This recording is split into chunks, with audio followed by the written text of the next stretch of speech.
Hey guys, this is doctor Saurabh Jain और आज इस वीडियो में हम बात करेंगे एक बहुत प्रेवलेंट टॉपिक के बारे में। वो है फिजिक्स। फिजिक्स कैसे इंप्रूव करना है अपने फाइनल एग्जाम के लिए, क्योंकि हर बच्चे को दिक्कत फिजिक्स में आ रही है। कुछ बच्चे ऐसे हैं जिनके नंबर 30 आए थे फिजिक्स में नीट में, अभी कुछ के 50 आए थे, कुछ के 100 आए थे, कुछ के 120 आए थे, और ये हर बच्चा चाहता है कि इसकी फिजिक्स इंप्रूव हो जाए। ओके, सो आज हम स्ट्रैटेजी इस बारे में बात करेंगे कैसे आप अपने फिजिक्स में एक बेसिक स्कोर ला सको ताकि आप सेलेक्ट हो जाओ। देखो, फिजिक्स अगर आपकी वीक है और बहुत वीक है तो एकदम से आप उसको इम्प्रूव नहीं कर सकते, लेकिन इतना आप कर सकते हो कि फिजिक्स आप इतना मैनेज कर लो कि फिजिक्स में आप सिलेक्ट हो जाओ। आपका bulk of the score bio और केमिस्ट्री से ही आएगा। बायो में 350 के आसपास, केमिस्ट्री में 150 के आसपास, या एटलीस्ट आपके 450 से 500 नंबर आने चाहिए केवल बायो एंड केमिस्ट्री में। फिजिक्स अगर आपकी बहुत ही ख़राब है तो उसमें आप अप्रॉक्सीमेटली 100 नंबर के आसपास ला सकते हो। अगर आपकी बायो केमिस्ट्री ठीक ठाक है, फिजिक्स में आप 100 नंबर ले आते हो, 600 के आसपास आप पहुँच जाओगे, आप सिलेक्ट हो जाओगे। So because physics takes a lot of time, जिसने पहले से फिजिक्स बहुत अच्छे से कर रखी होगी वही लास्ट में फिजिक्स में बेटर परफॉर्म कर पाएगा, नहीं तो आपको थोड़ा कम में ही काम चलाना पड़ेगा। You need a seat. आपको सिलेक्ट होने के लिए फिजिक्स बहुत टॉप क्लास रिक्वायर्ड नहीं है। आपकी थोड़ी ख़राब फिजिक्स होगी, आपका काम चल जाएगा। अगर आपको बहुत अच्छी रैंक चाहिए तो ही आपकी फिजिक्स टॉप क्लास होनी चाहिए। सो हम हर लेवल के बच्चे की बात करेंगे कि कैसे आप अपना स्कोर बेसिक्स से 100 तक के आसपास पहुंचा सकते हो अगर आपकी फिजिक्स बहुत ख़राब है तो, और अगर आपकी फिजिक्स बहुत अच्छी है तो आप कैसे उसको टॉप स्कोर तक पहुंच सकते हो ताकि आप इंडिया के टॉप 20 कॉलेजेस या एम्स दिल्ली का टारगेट कर सको। किस तरह से लोग उसको अप्रोच करते हैं। देखो, सबसे बड़ी दिक्कत फिजिक्स में जो आती है, जो बच्चे फेस करते हैं, वो फिजिक्स पूरी कंप्लीट करने की कोशिश करते हैं। They try to complete physics. ये सबसे बड़ी मिस्टेक है। सबसे बड़ी समस्या यही है कि आप सोचते हो कि आपको फिजिक्स पूरी करके जानी है, हर एक चैप्टर करके जाना है, बहुत अच्छे से करके जाना है, तभी आप सिलेक्ट हो पाओगे। ये नहीं करना है। इस साल जो मेरे मेंटरशिप प्रोग्राम में बच्चे आएंगे 2027 के लिए, मैं पहले से स्टार्टिंग से ही उनको मना कर दूंगा कि फिजिक्स पूरी कंप्लीट नहीं करनी है, क्योंकि यही सबसे ज़्यादा दिमाग ख़राब करती है और सबसे ज़्यादा टाइम कंज्यूम करती है, जिस कारण से आप बायो और केमिस्ट्री को टाइम नहीं दे पाते। So do not try to complete physics. अगर आप अभी रीनीट देने वाले हो, फिजिक्स के लिमिटेड चैप्टर्स करके जाने, उससे आपका काम चल जाएगा। पूरी फिजिक्स करने की कोशिश मत करना, उसमें आप अपना बहुत लंबा चौड़ा टाइम बर्बाद करोगे and you do not have that much time. मैंने 2 मार्च को मैंने अभी नीट का एग्ज़ाम होने के पहले एक लिस्ट पोस्ट करी थी, जिसमें मैंने बताया था कि कौन कौन से चैप्टर्स अगर आप करके जाते हो तो आपका सिलेक्शन हो जाएगा। ठीक है, जो आपके मोस्ट इंपॉर्टेंट चैप्टर्स हैं, वो लिस्ट थी। देखो, ये लिस्ट आपके काम की है और यही एक्चुअली वो चैप्टर्स हैं जो फिजिक्स में आपको करने के हैं। फिजिक्स का अगर आप 70% सिलेबस हटा देते हो, केवल 30% सिलेबस ढंग से करके जाते हो, तो भी आपके 100 नंबर आ जाएंगे। ये वो चैप्टर्स हैं: units and measurements, thermodynamics, thermal properties of matter, ठीक है, electrostatics, capacitor, current electricity, magnetism and moving charges, EM waves, ray optics along with optical instrument and modern physics, जिसके अंदर आपके सेमीकंडक्टर्स को भी मैं इंक्लूड कर रहा हूँ, logic gates, atom, nuclear, dual nature.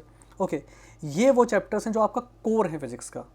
ठीक है, अगर इनको आप कर लेते हो, कोई भी बच्चा इनको कर लेता है, जिसमें आपके मोस्टली क्लास 12 के चैप्टर्स आ रहे हैं, क्लास 11 के चैप्टर्स थोड़े कम हैं। ठीक है, अगर आप मोस्टली क्लास 12 पे फोकस कर लेते हो, आपको फिजिक्स करना बहुत आसान पड़ेगा। So devote your most of the energy, पहला ही बात, devote your most of the energy in class 12। Class 11 tough है, न जाने क्यों ऐसा सीक्वेंस बनाया गया है। पहले हमको बेसिक मैथ्स पढ़ाई जाती है, वेक्टर्स पढ़ाए जाते हैं, फिर सीधे हमको 1D 2D पढ़ाया जाता है। पूरी फिजिक्स के सबसे टफ चैप्टर्स सबसे स्टार्टिंग में पढ़ाए जाते हैं। फिर आपको न्यूटन्स लॉज ऑफ मोशन पढ़ाया जाता है, फिर वर्क पावर एनर्जी, उसके बाद फिर आप आते हो एसएचएम, वेव्स पर, ग्रेविटेशन पर। टफ चैप्टर्स पहले पढ़ाए जाते हैं, भले ही उनकी मजबूरी है, उन्होंने क्लास 11 में डाल रखे हैं, पर इसका मतलब ये नहीं है कि आपको उनको पढ़ना ही है। You don't need to study them. अगर आप केवल क्लास 12 की फिजिक्स पर फोकस करते हो, आपका 60-70% काम हो जाएगा, क्योंकि आपका 60-70% पेपर जो होता है फिजिक्स का, वो क्लास 12 की फिजिक्स से आता है। और ये जो मैंने चैप्टर्स बताए हैं, अगर इनको आप कर लेते हो प्रॉपरली, इन पर अगर आप ज़्यादा फोकस करते हो, बाकी सारी पूरी फिजिक्स में छोड़ देते हो, तो भी आप एग्जाम में कम से कम 25 से 30 क्वेश्चन सही कर लोगे।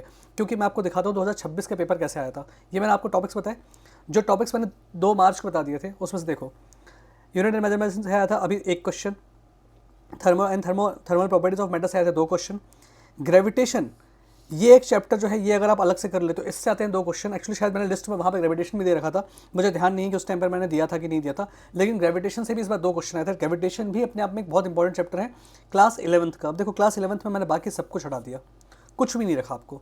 पूरी मैकेनिक्स हटा दी, पूरी एनएलएम हटा दिया, वर्क पावर एनर्जी हटा दिया। क्यों करना है? जिन चीज़ों में इतना टाइम लग रहा है उनको क्यों करना है? क्लास 12 के टॉपिक देखो, इलेक्ट्रोस्टैट से 4 क्वेश्चन आए थे, कैपेसिटर्स से 3 क्वेश्चन, करंट इलेक्ट्रिसिटी से और एसी से 2 question, magnetism and moving charges से 4 क्वेश्चन, ईएम वेव से कोई क्वेश्चन नहीं आया था, रे ऑप्टिक्स से आए थे 2 क्वेश्चन, मॉडर्न फिजिक्स से आए थे 9 क्वेश्चन। सो अगर आप केवल लिमिटेड वो टॉपिक्स करके चले जाओ जहाँ से सबसे ज़्यादा क्वेश्चन आते हैं, you will be able to perform much much better than वो एक बंदा जिसने फिजिक्स पूरी कर रखी है और बहुत ज़्यादा मेहनत कर रखी है। क्योंकि आपने कुछ लिमिटेड टॉपिक्स कर रखे हैं तो आप ज़्यादा बेटर परफॉर्म कर पाओगे, क्योंकि आपका पूरा फोकस होना चाहिए इन टॉपिक्स पर। जितना टाइम बचा हुआ है क्वेश्चन प्रैक्टिस इन टॉपिक्स की करो, बाकी टॉपिक्स को छोड़ दो फिजिक्स में, ठीक है। इसके अलावा एसएचएम और रोटेशन, अगर ये आप बेसिक करके चले जाते हो, फॉर्मूलेस करके चले जाते हो, इनके पीवाई क्यूज करके चले जाते हो, बेसिक करके चले जाते हो, तो भी एसएचएम एंड रोटेशन से इस बार 6 क्वेश्चन आए थे। मैं मान के चलता हूँ मोमेंट ऑफ इनर्शिया वगैरह और एसएचएम के मिलाकर के बेसिक क्वेश्चन से 2 या 3 क्वेश्चन तो आपके एग्जाम में आएंगे ही आएंगे।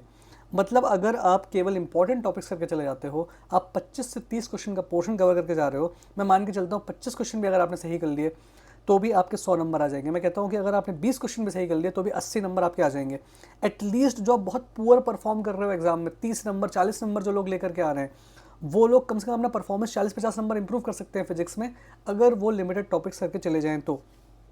देखो, नीट में मैं हरदम बोलता हूँ पहले बायो पे फोकस करो फिर केमिस्ट्री पर, क्योंकि बायो करना आसान पड़ता है। इसी तरह से मैं फिजिक्स में बोल रहा हूँ, इन टॉपिक्स पर पहले अपनी जी जान लगाओ। इसके अलावा बाकी पूरी फिजिक्स कहीं भाड़ में नहीं भी हो पाएगी तो नहीं हो पाएगी। तुम्हें सिलेक्शन चाहिए, सिलेक्शन के लिए इतने जो चैप्टर्स हैं वो सफिशिएंट इनफ है। अब कभी बहुत ऊटपटांग पेपर आ जाए, ठीक है, इन टॉपिक्स के बजाय कुछ भी पूछ लें, तो वो एब्सर्डली कुछ भी पूछ सकते हैं, उससे कोई फ़र्क नहीं पड़ता, वो किसी को भी नहीं बनेंगे एग्जाम में, क्योंकि मोस्ट ऑफ द लोग इन टॉपिक्स को ही इंपॉर्टेंट मान के चलते हैं। मैकेनिक्स के उटपटांग क्वेश्चन कुछ भी वो एग्जाम में पूछ सकते हैं, वो फिर 2025 जैसा होगा कि लोगों से 10 क्वेश्चन भी नहीं एग्जाम में हो पाते। Okay, so do not try to get perfection in mechanics. Mechanics सबसे ज़्यादा टाइम बर्बाद करती है नीट के प्रिपरेशन में, और आपको करने की ज़रूरत भी नहीं है। अब क्लास 11th आपके क्लास 12th के अगर टॉपिक्स देखते हो, इलेक्ट्रोस्टैट्स के अंदर भी वो मैकेनिक्स पूछ सकते हैं, मैग्नेटिज्म के क्वेश्चन के अंदर भी वो मैकेनिक्स पूछ सकते हैं, रे ऑप्टिक्स में भी वो मैकेनिक्स पूछ सकते हैं, क्योंकि जहाँ फोर्स आ गया, एक्सेलरेशन आ गया, मास आ गया, वहाँ पे पूरी मैकेनिक्स उसके अंदर डाली जा सकती है। तो उसका हमको कुछ नहीं करना, क्योंकि नीट में वो क्वेश्चन कभी इतना कॉम्प्लिकेटेड नहीं पूछते। मैग्नेटिज्म का क्वेश्चन होगा तो वो मैग्नेटिज्म पे ही फोकस करेंगे, उसके ही फॉर्मुलेस पे फोकस करेंगे, जबरदस्ती उसके अंदर मैकेनिक्स नहीं घुसेड़ेंगे, ठीक है। तो आपको मैकेनिक्स में परफेक्शन लाने की जरूरत नहीं है। 3 चीज़ें जो बच्चों को सबसे ज़्यादा इस समय परेशान कर रही हैं वो है, एक तो आयोनिक इक्विलिब्रियम केमिस्ट्री का, ठीक है, और आपकी इलेक्ट्रोकेमिस्ट्री की, ठीक है, इनऑर्गेनिक में सॉल्ट एनालिसिस, और फिजिक्स में मैकेनिक्स। ये 3-4 चीज़ें जो आपको परेशान कर रही हैं, इनको आप छोड़ दो। नहीं हो पा रही छोड़ दो, क्योंकि इनपुट इनमें बहुत ज़्यादा लगना है, आउटपुट इनसे उतना नहीं मिलना है। सो हम 3-4-5 क्वेश्चन मैकेनिक्स के मान लो ज़्यादा से ज़्यादा कितने 5-7 क्वेश्चन आ जाएंगे, 10 क्वेश्चन आ जाएंगे, उनके चक्कर में अपनी पूरी प्रिपरेशन क्यों बिगाड़ें। We don't have to be perfectionist. हमको ये देखना जुगाड़ में कि सबसे ज़्यादा नंबर कहाँ से मिल सकते हैं, पहले उसको कंप्लीट करना है। वो लोग जिनकी फिजिक्स बहुत अच्छी है, जिनने बेसिक कर लिया है, वो पहले ये टॉपिक्स अपने स्ट्रॉन्ग करो। इसके बाद तुम्हें टाइम मिलता है तो तुम्हें जो करना है तुम वो करते रहो, that is up to you. But जो इंपॉर्टेंट चीज़ें हैं पहले उनको स्ट्रॉन्ग बनाओ।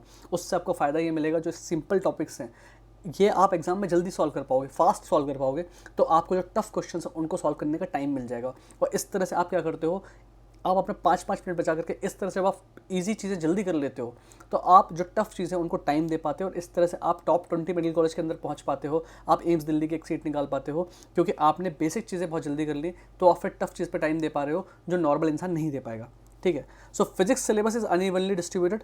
क्लास 12th का सिग्निफिकेंस हमारे यहाँ ज़्यादा है, क्लास 11th का कम है।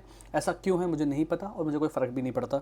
भले ही आपको क्लास 11th पहले पढ़ाई जाती है और हर कोई कहता है मैकेनिक्स बहुत इंपॉर्टेंट है, बट आप इससे पहले के कभी कभी पेपर उठा के देख लो, नीट में मैकेनिक्स कभी भी इंपॉर्टेंट नहीं थी। हरदम क्लास 12th का वेटेज ज़्यादा था, मॉडर्न फिजिक्स का वेटेज बहुत ज़्यादा है, ठीक है। So you have to focus more on that, क्योंकि कई बार क्या होता है, बोर्ड वाले बच्चे भी एग्जाम देते हैं जो क्लास 12th वाले अपेयरिंग हैं, उनके लिए क्लास 12th का उन्होंने फिजिक्स की हुई होती है, उनके लिए करना थोड़ा इजी पड़ता है, शायद इसीलिए क्लास 12th को वेटेज ज़्यादा दिया गया है नीट में। ओके, अब क्या करना है, आप ये जो चैप्टर्स हैं जो मैंने बताए हैं, जो लिस्ट मैंने बताई है, इन चैप्टर्स के आप सबसे पहले करोगे थ्योरी। अगर आपकी थ्योरी नहीं हुई है किसी चैप्टर के, और आपको लगता है अब टाइम नहीं है आपके पास, मान लो रे ऑप्टिक्स बहुत बड़ा है और आपको लगता है कि इतना आप नहीं कर पाओगे, तो छोड़ दो उस चैप्टर को, कोई बात नहीं, बाकी बचे हुए चैप्टर्स कर लो। इन चैप्टर्स के आप थ्योरी करोगे, इनके फॉर्मुलेज आप ढंग से करोगे, क्योंकि 8-9 चैप्टर्स ही टोटल मैंने बताए हैं। फिर इनके करोगे PYQs बहुत अच्छे से, ठीक है, और उसके बाद इन्हीं चैप्टर के अलग से क्वेश्चन प्रैक्टिस करोगे, ठीक है। इन टॉपिक्स के एग्जैक्ट टॉपिक्स के आप अलग से क्वेश्चन प्रैक्टिस करोगे। अब अगर मान लो आपके पास 2 चॉइसेस होती हैं, आपको टाइम मिलता है कि आप इलेक्ट्रोस्टैट्स के क्वेश्चन कर सको, और आपके पास एक्स्ट्रा टाइम है कि आप मैकेनिक्स के क्वेश्चन कर सको, मैं कहूँगा तब भी इलेक्ट्रोस्टैट्स के ही क्वेश्चन करना। Try to get perfection in these topics rather than going for फालतू की चीज़ें। जो कई लोग ऐसे होंगे जिन्होंने क्लास 11th में अच्छे से फिजिक्स पढ़ी होगी, जिनको पता है कि उनके वो टॉपिक्स हो चुके हैं, तो जिनके वो टॉपिक्स मैकेनिक्स वगैरह के हो चुके हैं, वो केवल फॉर्मुलेज रिवाइज करो, PYQs करो, आगे बढ़ जाओ। अलग से क्वेश्चन प्रैक्टिस उन टॉपिक से करने मत बैठना, it is not of significance. आप इनपुट कितना ही दे लोगे, आउटपुट मैकेनिक्स में नहीं मिलेगा। Okay, so do question practice of these topics, in topics के निकाल के क्वेश्चन प्रैक्टिस करो। एंड मैं कहूँगा कि अगर आप इन टॉपिक्स के अलग से क्वेश्चन प्रैक्टिस कर सकते हो, अगर इन जो टॉपिक्स मैंने बताए इनके अलग से बना के उठा करके इन सारे टॉपिक्स के मिला के 400-500 क्वेश्चन प्रैक्टिस कर सकते हो, it will be very very good for you. Okay, इतने में आपकी फिजिक्स मैनेज हो जाएगी। क्लास 11th पूरी की पूरी आप छोड़ सकते हो, जो कि मैंने बता ही दिया, केवल 2-3 चैप्टर्स ही मैंने बताए हैं। यूनिट डायमेंशंस मैंने बताया है, इसके अलावा मैंने थर्मल फिजिक्स बताया है, और इसके अलावा मैंने ग्रेविटेशन बताया है। टाइम मिल जाए तो एसएचएम में रोटेशन भी कर सकते हो, उसके बेसिक चीज़ें कर सकते हो, नहीं तो क्लास 11th आप पूरी की पूरी छोड़ सकते हो, आपका काम चल जाएगा। Please try to understand one thing, you don't need perfect physics to get selected, you need perfect physics to get a very very good rank. But अगर आप बेसिक अभी अपने सिलेक्शन के लिए स्ट्रगल कर रहे हो, अगर आपके नंबर 500 आ रहे थे, अगर आपके नंबर 550 आ रहे थे, अगर आपको लग रहा है कि फिजिक्स करने का भी आपके पास टाइम नहीं है, आपके नंबर फिजिक्स में 100 से भी कम थे, तो पहले जो मैं बोल रहा हूँ वो करो, यू विल गेट सिलेक्टेड। उसके बाद अगर आपका यहाँ तक आप 100 नंबर तक पहुँच जाते हो फिजिक्स में, तब आप धीरे धीरे करके बचे हुए चैप्टर्स को करना शुरू कर दो। जितना आपके पास टाइम है उसमें आपका परफॉर्मेंस आपको बहुत अच्छा मिलेगा। पहले अपना सिलेक्शन सिक्योर करो, उसके बाद एक अच्छी रैंक के पीछे जाओ। ओके, अगर आपकी फिजिक्स ऑलरेडी बहुत बहुत अच्छी है, आपको लगता है कि फिजिक्स ऑलरेडी बहुत अच्छी है, तो एफएसटीज देते रहो। ये जो टॉपिक्स मैंने बताए थे, एफएसटी देने का फ़ायदा यही होता है कि जो इंपॉर्टेंट टॉपिक्स होते हैं वहाँ से क्वेश्चन ज़्यादा आते हैं, तो आपके ये टॉपिक्स अपने आप स्ट्रॉन्ग होते जाएंगे। बचे हुए टॉपिक अगर आपके ऑलरेडी बहुत स्ट्रॉन्ग है, बहुत अच्छी बात है, नहीं है तो आप उनको टाइम दे सकते हो, क्योंकि आपके पास बाकी अगर आपकी प्रिपरेशन बहुत अच्छी है, अगर आपका बायो बहुत अच्छा है, अगर आपका केमिस्ट्री बहुत अच्छा है, तो आप फिजिक्स को टाइम दे सकते हो। नहीं तो पहले बायो एंड केमिस्ट्री को इम्प्रूव करो, उसके बाद ही फिजिक्स पे आना। और फिजिक्स में भी जो टॉपिक्स मैंने बताए हैं पहले, वो बड़ी मुश्किल से पूरी फिजिक्स का 25-30% पार्ट है, उसको ढंग से कर लो, बाकी आपके लिए काम बहुत आसान हो जाएगा फिजिक्स में। Okay, so please, uneven distributed है हमारा फिजिक्स का सिलेबस, तो आपको भी अनइवन मेहनत करनी है। जहाँ से क्वेश्चन ज़्यादा आने हैं वहाँ पे मेहनत ज़्यादा करनी है, जहाँ से क्वेश्चन कम आने हैं वहाँ पे मेहनत नहीं करनी है, छोड़ ही देना है। आपकी पहली प्रायोरिटी बायो है, फिर केमिस्ट्री है, फिर फिजिक्स है, और फिजिक्स में भी पहली प्रायोरिटी आपके वो चैप्टर्स जो मैंने बताए हैं, क्योंकि इनसे हर साल क्वेश्चन आता रहा है और आगे भी आता रहेगा। So in this way you can workout your physics strategy. जितना टाइम हो, जिन लोगों के 25-30 नंबर आ रहे हैं फिजिक्स में, मेरे भाइयों, इन चैप्टर्स को करके चले जाओ, इनके एटलीस्ट फॉर्मूलेस करके चले जाओ। बेसिक क्वेश्चन इस बार का जैसे पेपर बहुत सिंपल आया था, आने वाले टाइम में भी प्रोबेबिलिटी यही है कि क्वेश्चन बहुत सिंपल आएंगे, and you will be able to solve those question. So if you still have any problem or doubt, you can message me on Telegram at Dr. Saurabh AIIMS. ठीक है, I will reply to you and keep working hard. Thank you.